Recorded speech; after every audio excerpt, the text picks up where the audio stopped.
This is an All Ears English podcast, episode 871. Is there ever a good time to use the word ain't in English? Welcome to the All Ears English podcast. Downloaded more than 50 million times, we believe in connection, not perfection, with your American hosts, Lindsay McMahon, the English adventurer, and Michelle Kaplan, the New York radio girl, coming to you from Boston and New York City, USA. And to get your transcripts delivered by email every week, go to allearsenglish.com/subscribe. Connection, not perfection, holds up in most situations, but not in this one. And the words we choose mark our status in life. Get our stern warning about one word that you should avoid today.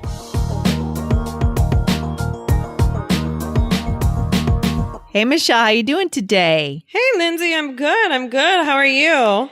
Well, I'm good. It's January 2nd. I'm still feeling motivated after our episode yesterday about setting visions and intentions and dopamine and standing desks and all that good stuff. Yes, that was fun. Are you standing or sitting now? Still right now, I'm still sitting. Clearly, I haven't made the change. No. But after we record today, I will be standing up again. Okay, good. I'm going to need a picture for proof. Yeah. You're tough. I'm just joking. But holding you accountable. You know what? I wish maybe we should be like accountability partners. We should be. You got to have an accountability partner. It's really effective. It can be really effective. But go ahead. No. Oh, I thought you were going to say something. Okay. All right. No worries. Well, I was just thinking when you mentioned that, Michelle, accountability partners, I'm thinking that our listeners are our accountability partners because they listen 4 days a week. And, that's true. You guys keep us motivated. You keep us going here. And I want to say thank you to the ones who went ahead and reviewed us in the iTunes store. Thank you to Max1Maz from Russia, Irene BB from China, Louise 239407 from Mexico, and Pare por aquí from Brazil. Thank you guys. And if you haven't reviewed us, please go over and do it right now and subscribe to the show. So, Michelle, I just want to ask you a quick question. Are you ready? Yes. Okay, so when you hear the word ain't, like AIN', what do you think? What comes to your mind? I mean, a lot of different things. Number one is, I think, as a teacher, I think, incorrect grammar. You cringe. Yeah, I cringe a little bit. I also think, it's kind of like very, very casual, like sometimes used in songs. Yeah. And yeah, I mean, a lot of, I really, it does make me cringe though.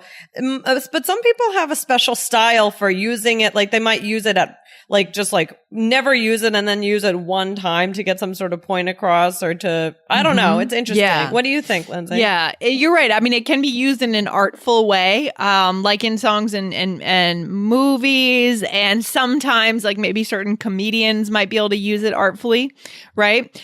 Right. Or if you're performing on stage. But if it's just repeatedly used in everyday conversation, I cringe. Yeah. I mean, to be honest, like I think the person is not educated. I mean, I do think we're gonna be kind of strong on this today. Like it's a word that is a marker. Like it marks you often as being in a certain class, a certain level of education. Yeah. I mean, straight up, that's what I think. I don't want to sugarcoat this here. So, so this is all based on a question from a listener. So, Michelle, let's check out the question from the listener, and then we'll be able to answer it a little bit better. So, would you mind reading the question for us? Sure. Here we go. Thank you so much for the reply to my previous question about gotten. You people are wonderful. Thanks again for your work. Thank you. Hey, no problem. Now I have a few more words to ask. I hope these are informal. As I'm not a native speaker, I can't feel the way the speaker tries to convey them. Today I want to ask about only two of them. The first one is ain't. The alternative is, is it the alternative of is not and are not? Can we use it in place of hasn't and haven't? From Minhajuddin Khan. Thank you. Wow, that's interesting. I wonder where this listener heard ain't. I have a feeling it was just like in the movies or on TV. That's what I think. Yeah. So there's a little bit of a danger of just hearing something in the movies and just applying it to your everyday conversation. But it's a great question. So we want to say thank you to this listener for the question. Yeah, again, what is our position today on this in everyday conversation, Michelle? When it comes to ain't, should we use it? Yes or no? I would say no. Yeah. Yeah. And would you agree? I would. I agree. I think that we're going to talk a little bit about how it's found in movies and how it's found in music, but those are exceptional situations, usually with native speakers who know what they're saying. They know that they're not using it completely seriously. Right. For our listeners, for you guys, if you're just dropping it into your everyday conversation, it's going to have a very different tone. It's going to be received very differently and not necessarily in a good way. So, and again, how does it sound, Michelle, to you? It sounds maybe like you might be a little bit like you don't know the right thing to say. So you're saying ain't. So it maybe sounds like a little bit uneducated or something like that, right? Yeah, exactly. But what about our connection, not perfection idea? I mean, that's our philosophy. So why does that not fall into this? I mean, why doesn't that idea fall into this? I mean, ain't is a mistake. It's not perfect. So what do you think about that, Michelle? Yeah, but I mean, the idea is that this falls out of this, right? Yeah. I think that this is just like, it's almost like a decision that you're making to use that word. And yes, sometimes it can be for a certain style or something, but it's not something that you should be using all the time. It's not, yeah. So What do you think, Lindsay? Yeah, I think that, connection, not perfection, the theory, our philosophy is based on the idea that we shouldn't let mistakes or fear of mistakes get in the way of connection. But this is, like you said, Michelle, this is kind of a conscious choice. So we know that ain't well, first of all, we should back up a little bit. We should say, what does ain't actually mean? Like, what is it a mistake for? Do you know what I mean, Michelle? What does it actually mean? Are you back to work after New Year's Day? This is the time to get on the right track for 2018. And the simplest thing that you can do right now is to subscribe to get our transcripts every Monday by email. You'll be able to mimic our voices while reading the exact words that we use. To get the skills to speak like a native and connect, go to allearsenglish.com/subscribe. And when you go there, you save 50% off the full price of the transcripts. allearsenglish.com/subscribe. Right. I would say that it's for is not. Yeah, I would agree. So is not, sometimes are not, like I've heard people say they ain't, right? They are not. Okay. Yeah. I've never seen it. The listener directly asked if it can be used in place of have not and has not. I haven't seen it used that way to replace those. Have you? No, I'm only thinking like, oh, I ain't got a car. Right. But in that case, the got is the have, right? Right. Exactly. That's right. So no, I haven't really thought of it as like in have not or has not. Right. Yeah. It's more like to replace the to be verb. Yeah. Right. Yeah, pretty much. But it does kind of fall out of connection, not perfection, because sometimes we make a choice. And if we're telling you now that it's incorrect, and then if you continue to use it, that's a choice that you're making, the choice to always be incorrect. Okay. So we're just going to be a little bit stern today and say, don't use it. Yeah. That's good. But I mean, what we do need to understand it though, because it is a big part of our culture. I mean, where do we see it in our culture? Yeah, well, I think a lot about, maybe about the South, right? So like in the movie Sweet Home Alabama, right, Lindsay? Yeah, that was on TV recently. And you definitely could hear people in that movie using that phrase. But who is it? Reese Witherspoon. She was the actress in there. When she moved to New York City from Alabama, I can guarantee you she dropped the ain't. So did you hear her using it in the movie? No, I didn't hear her. Because have you seen this movie, Sweet Home Alabama? I mean, like probably like 15 years ago. A long time ago, right? Well, it's the story of this girl who grows up in Alabama where everyone is probably using ain't. And then she leaves and she goes to New York City and becomes this big city girl. And then she comes back, she realizes that she's lost the humility of her youth. And, it's that kind of story. But regarding language, I can guarantee you if someone is trying to succeed in New York City and they're from Alabama, they're going to consciously drop the ain't. Right. True. Okay. So we want our listeners to understand what it means. We're going to hear it in tons of songs like pop, even pop music, not just country music, Right. Like Ain't No Mountain High Enough.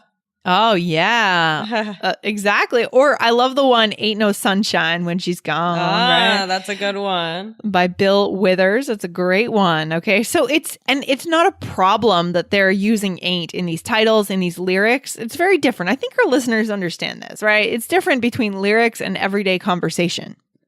Oh, yeah, for sure. It's much more poetic in a song, and it's just meant to convey a certain idea. And it's also meant to fit in with the timing of the music. So, like, like you're not going to say, like, it would just sound so differently if it was there is no sunshine or there's not any sunshine, right? It just, it just doesn't fit in the mood.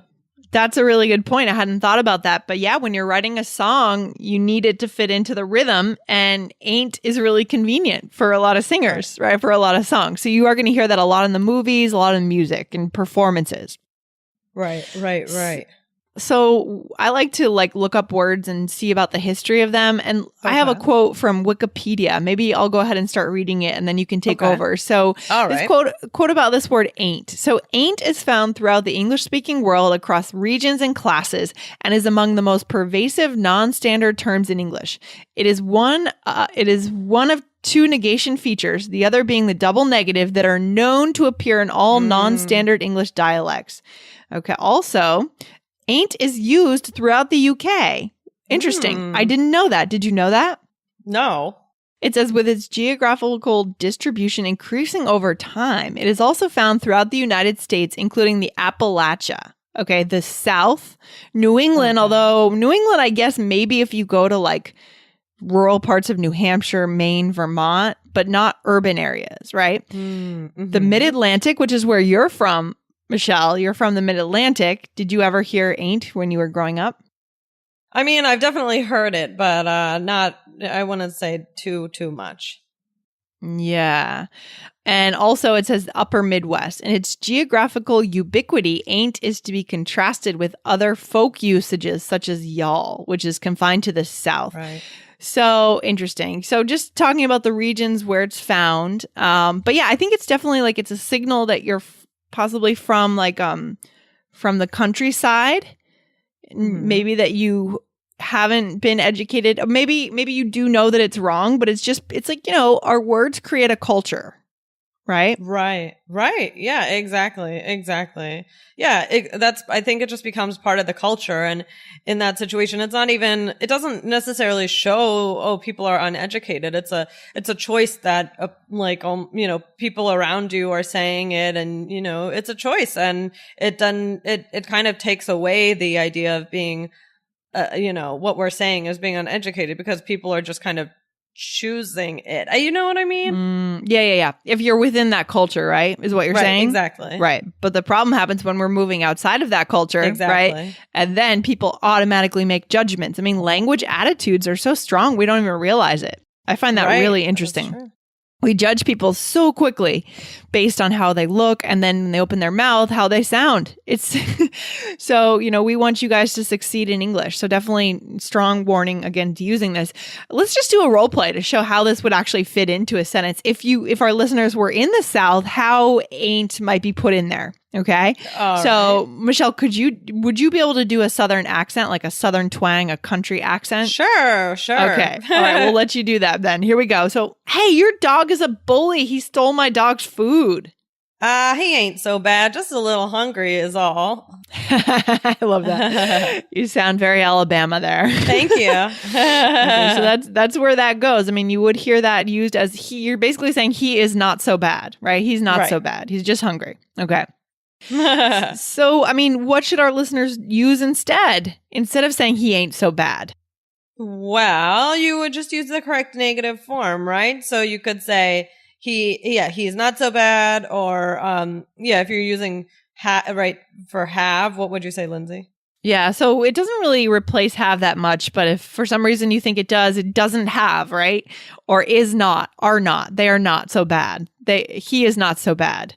Okay, so just say it correctly. Basically. What's the takeaway today, Michelle?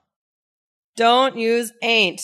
Yeah, don't. And listen, listen to people around you. Listen to where you do hear it, because you'll definitely hear it, right?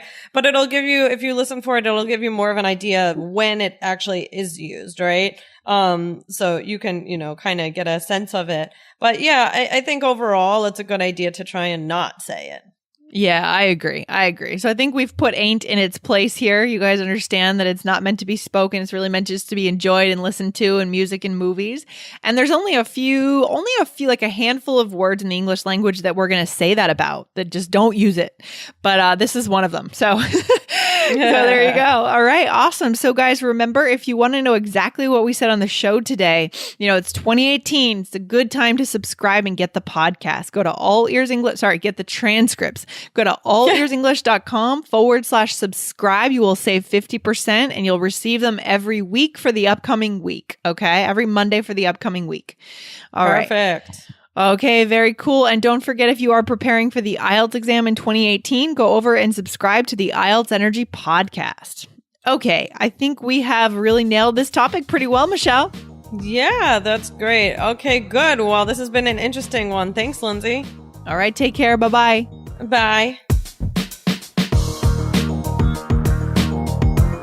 Thanks so much for listening to All Ears English. And if you need a 7 or higher on your IELTS exam to achieve your life vision, then our Insider Method can get you there. Start with our free video series masterclass. Get video 1 now at allearsenglish.com/INSIDER. And if you believe in connection, not perfection, then subscribe to our show on your phone or on your computer. See you next time.